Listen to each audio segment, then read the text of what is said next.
America ਵਾਲਿਓ ਮੇਰੀ ਗੱਲ ਸੁਣੋ, ਤੁਸੀਂ ਅਮਰੀਕਾ ਰਹਿੰਦੇ ਹੋ, ਠੀਕ ਹੈ? ਇੱਕ ਮਿੰਟ, ਤੁਸੀਂ ਰਹਿੰਦੇ ਹੋ ਅਮਰੀਕਾ, ਠੀਕ ਹੈ?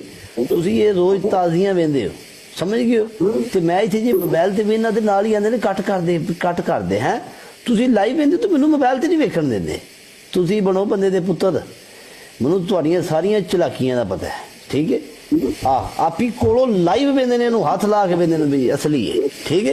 ते मोबाइल ते भी असी ते वेने ये ना वेख ले किते, है ना?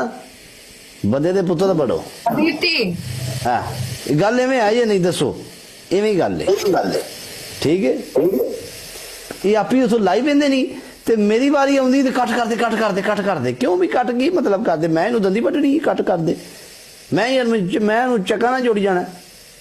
Hi my friend, Hi, my friend. You गर्मी तो नहीं लग रही है आपको? Hot? You hot? Am I hot? Yes. I went to gym to work out. Oh yeah. You work out? Oh my God. I'm hot. मैनू बात हो गई। Workout. लिखो कोई लफज लिखो भाईजान, कोई लफज लिखो थले।